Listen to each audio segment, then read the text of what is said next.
Hello, everyone. This is Grissom Herzog. My very special guest is the talented, astonishing, incredible artiste. It's director, actor Preston Corbell. Preston, how are you? Fantastic, Scott. Thanks for having me. I've been a fan of Cephas for a while now, and it's really an honor to be here. Thank you very much. You contacted me a little while ago, and for a short film, The Name I Know. And then you have a new one called Ellsworth, and I seen that last night, so you got my review.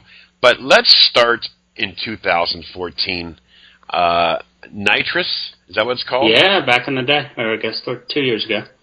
Yeah, back in 2014. Do you want to give listeners an idea what that's about in your experience? Sure. To kind of give a little backstory, I started in 2005 and did a lot of big productions, and I was lucky to do that. And in 2014, I kind of started on the filmmaking aspect, so kind of starting over from ground roots. And we did Nitrous, and we did a house that was an abandoned, older, historic house, and it was a great location for that. And I work with my sister, so we got her feet wet, and she doesn't have any experience in filmmaking going into that. And I don't have any experience with filmmaking going into that. I had a lot of acting and crew work going into that, but I've never really been a director until 2014. So Nitrous really culminated all that stuff and brought it all together, and it was a fun project. And we did a little film festival stuff with it, and I'll just say, looking at that now, and 2 years ago, I can see how much I've grown and how much me and my sister have grown. And that being a fun project, it's definitely not our best work.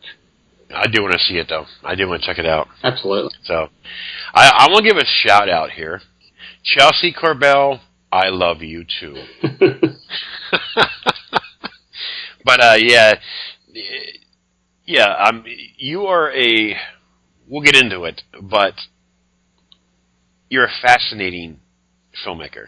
I'm just fascinated by the intellect and I shouldn't say shock value. I should say the way you make your films, it's either you like it or you hate it.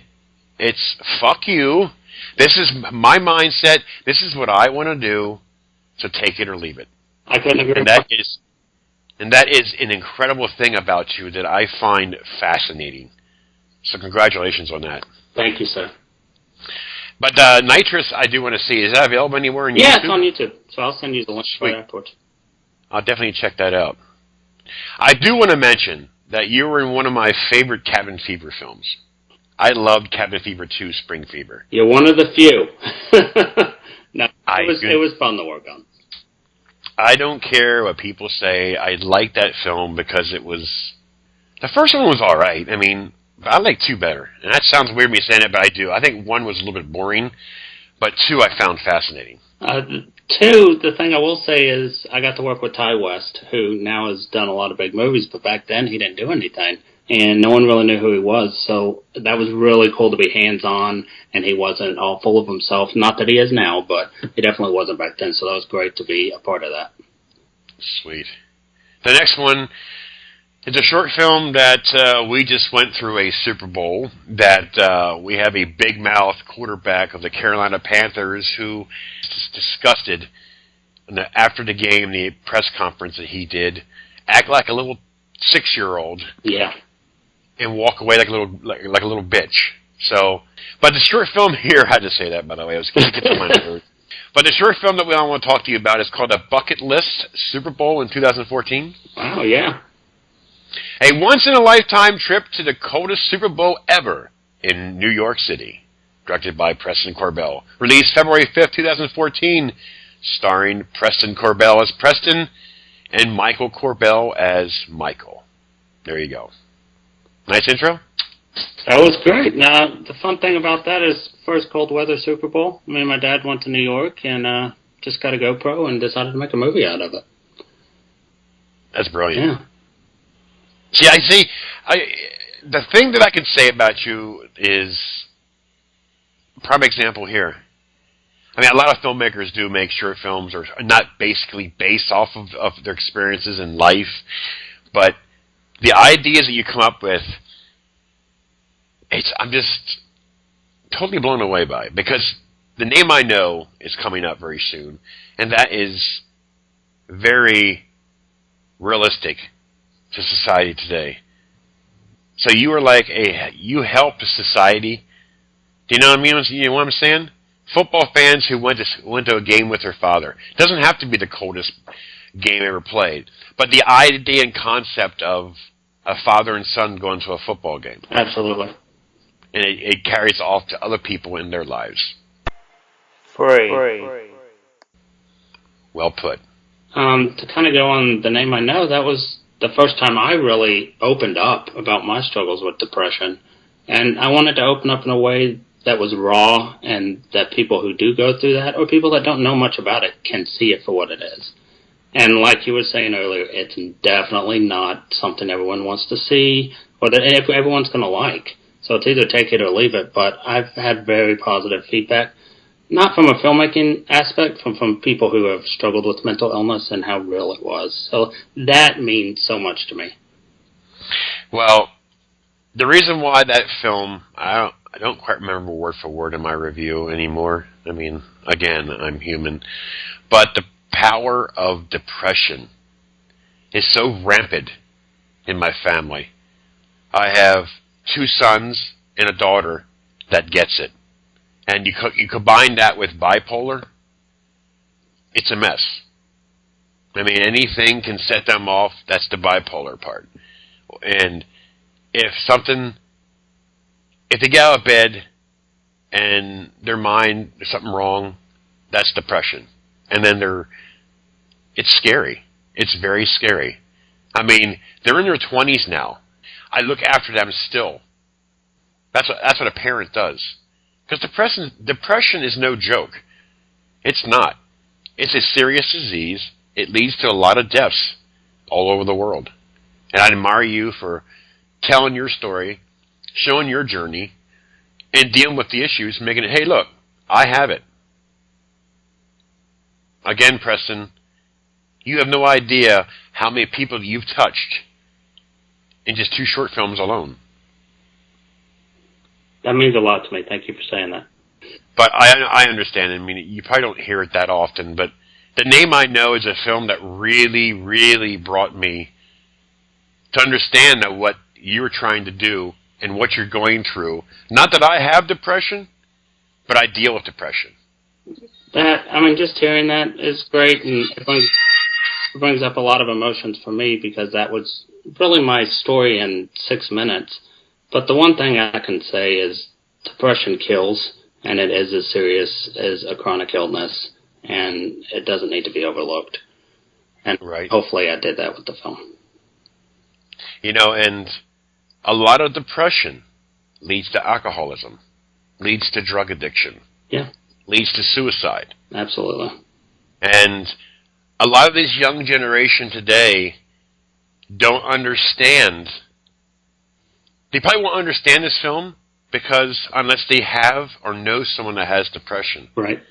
But the cool part about short films, it's eternal. It's always going to be there. Your mark's always going to be The Name I Know. Who knows, in the future, this could be a message to youngsters or people that have depression. This is how I deal with my depression. This is how I feel. Now you tell me how you feel and what your symptoms are. It's very powerful stuff, Preston. Thank you, man. Very powerful.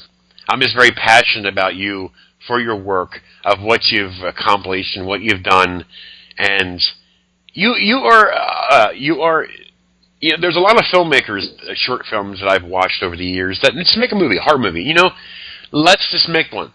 It's fine. It's great to sit here and watch a short film and say, oh yeah, get that motherfucker, But to find other filmmakers that, yes, you enjoy horror. Yes, you do. But to be able to put a product out there that's creative, artiste, and has a message to give. That's the difference between you and a lot of other filmmakers. you're not afraid to make that step. You know what? This is my experience. This is how I feel. This is how I want to make my films. Take it or leave it. And usually when you have that motto, take it or leave it, chances are a lot of people are going to take it because they're like shocked and intrigued and again, the K word again, fascinating. So we'll get to that film very shortly because I'm still not over it. It was a beautiful piece of art. But we'll get to that very shortly here. You have a film that I seen the trailer for. I don't know if it's available. The Rumpelstiltskin Killer in 2016. Yeah, absolutely.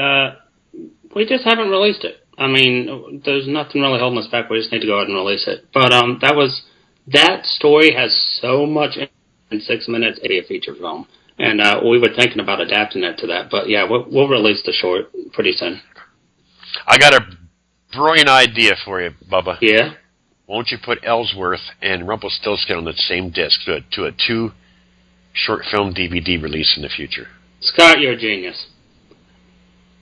That's a good... Because the characters that I've seen in the trailer and the characters in Ellsworth is somewhat similar. No, it definitely is. So, let's get this bitch rolling.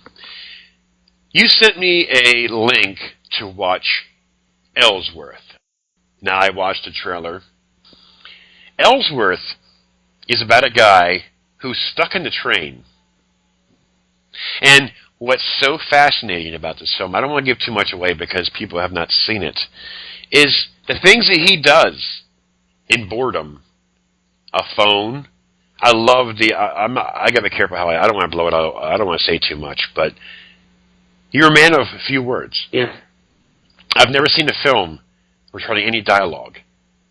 And do you know what's so fascinating about that? What? Is instead of the person listening to you, they're watching you. Yeah. And I think that's one of the most badass, cool shit about this film, is it sucks you in. The music gets you into it. And then we're seeing you in the train. And then you're doing your little thing. You got this little, the movements, the facial expressions, the scenery alone in New York City, how it's sped up. I'll just say the blood scene. Yeah. I'll go no further than that. I don't want to say no more.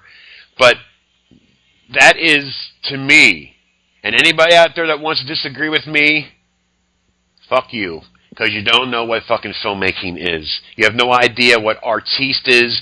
You have no idea what filmmaking is. Until you get behind the camera, until you perform your lines for a no-budget film, until you put time in there, you won't understand what it's like to make a film with no budget or a little bit of budget.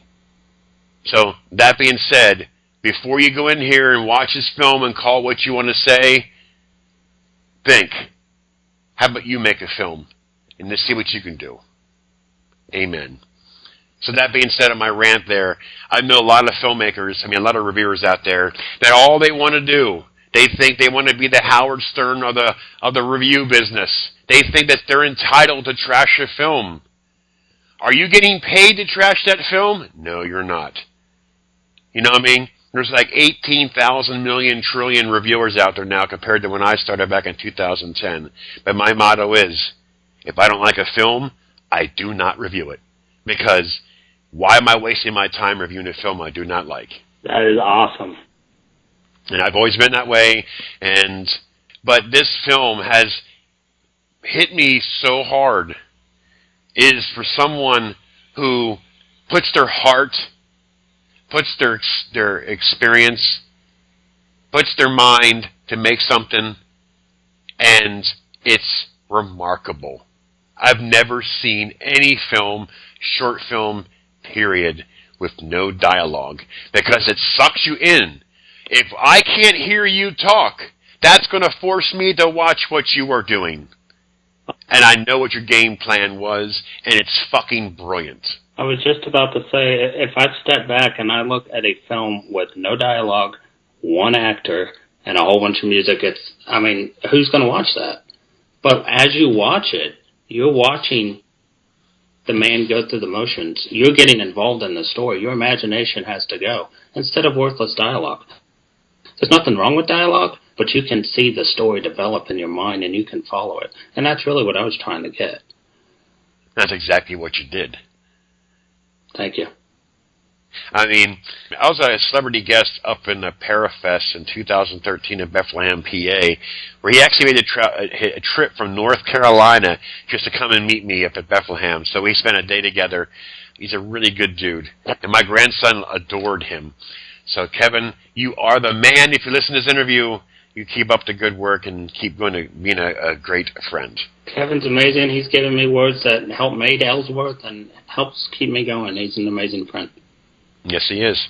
So, Ellsworth, who has all seen Ellsworth so far? Really, right now, I have it in 3 stores in Austin, so 3 video stores, and that's it.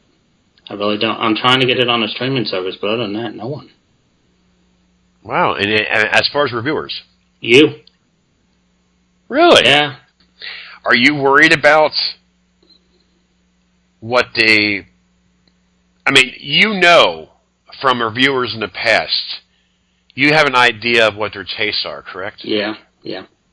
So, you know you're concerned about it getting bashed because they won't understand it, correct? You're absolutely correct.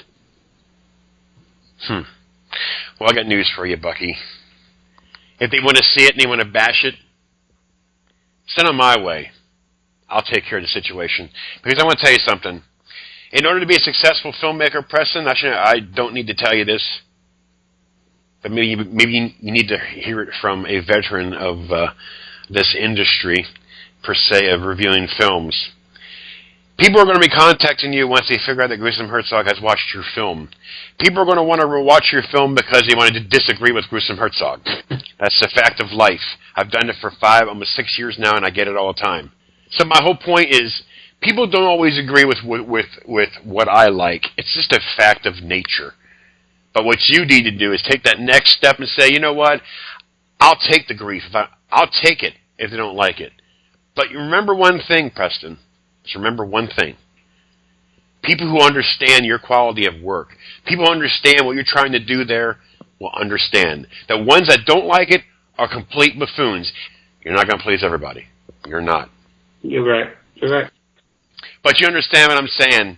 People can hate all they want. But you know what? They're the ones that sit behind a little computer screen like a fucking troll. Won't they pick up a camera? Won't they write a script? Why don't they hire a cast? I don't care if it's one person. And how about you shoot your damn film and let us watch your film, Mr. Genius? You know what, Preston? They'll never do it. They'll never do it. It's easy to be a damn troll behind a computer and trash everyone's heart and soul of what the film they've done. It's easier. It is. So, Preston, you are a brilliant filmmaker with a hellacious career ahead of you, which I'm going to work with you. I guarantee it, I will. Because I would sooner work for a guy like you than work for one of these useless pieces of shit that have used me over the years, that all they care about is their claim to fame, which they think they have, over people who actually can help them, who has helped them, to help get their work out there, that understands their quality of work. I will say, I think my thing is, I leave my heart in my film.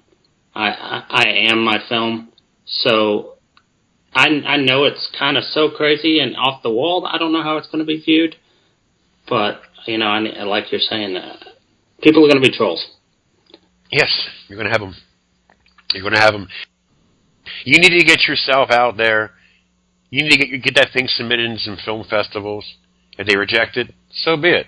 Then again, you can see what they do accept, and half these festivals, except for the Fantastic Horror Film Festival, is legit. A lot of these festivals, it's a fucking joke, because I've known a lot of films that are complete fucking garbage, but because they're friends of the friends of the friends of the friends in the festival, they win awards. Anybody who's not from Texas does not win awards at the Texas Frightmare. Amen, brother. And if they hear this, eat shit, fuck off.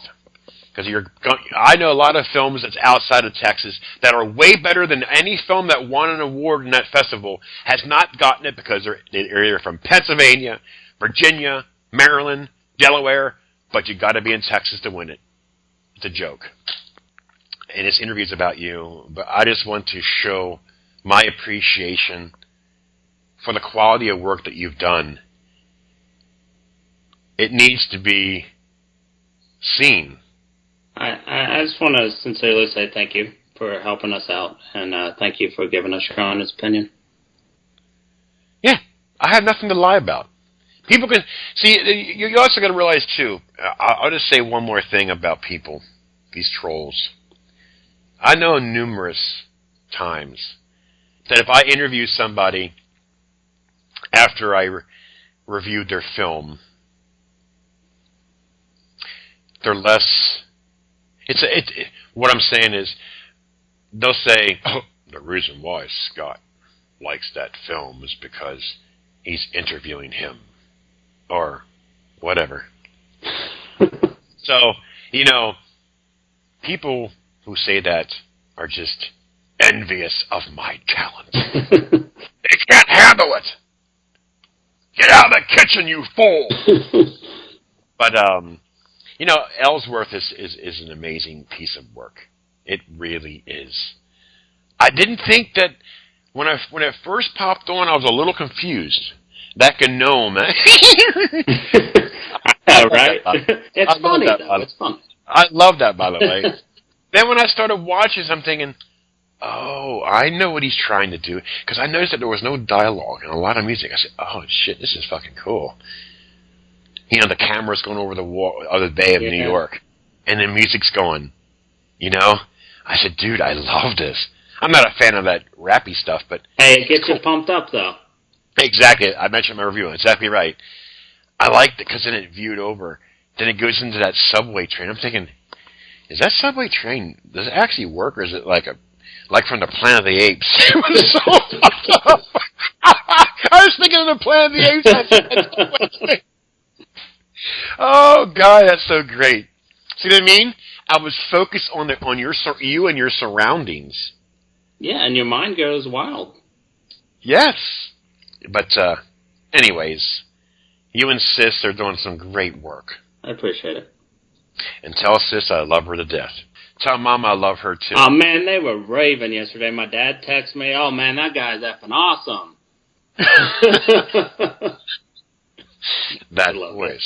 That voice gets me. But, yeah, so... I just, I couldn't say much, but I had to, on a review, because there really wasn't much that you can say, and if you say too much, you're going to ruin it. Right. So I just kept saying, this is fascinating. It's a key word. I'm just like, get out of here. I've never seen a film like this. That's for sure. That was the quickest 41 minutes? Yeah. Is that what it was? Yeah. That was the quickest 41 minutes I've ever watched. Let's get the fuck out of here. Then you got a dog chasing you. I said, get the fuck out of here. It can't be any better than this. I wanted to jump on the screen and chase that dog myself. I know, there's little bloopers at the end. Oh, I loved it, but again, great job. Thank you. I really liked that. That was I'm going to watch it again, as a matter of fact. Oh yeah. But it's just amazing. I mean, you can't get bored. You cannot get bored watching that film. If you get bored, then maybe you might have bipolar or something, or OCD or something. And if that happens, just watch The Name I Know. So. There you go. And if you really want to get freaked out with a guy in a mask, just watch the Rumpelstiltskin trailer. Yeah. Scott, thank you so much. You're welcome, buddy. Yes, now I need a cigarette. Well, it's great having you on here. It really is. I mean, no, it's great finally getting to talk to you and meet you. Kevin always talks highly about you. Well, thanks, Kevin. He's a great guy. He really is. And, all right there, Preston. You take care of yourself, and it's great having you on here. Hey, really appreciate it, and I'll be in contact for sure. Yeah, I bet you people's ears are going to be burned after this one. Not boring, no, not boring. All right, buddy. All right, you take care. Thanks for coming on, Preston. Take care. And many, many thanks.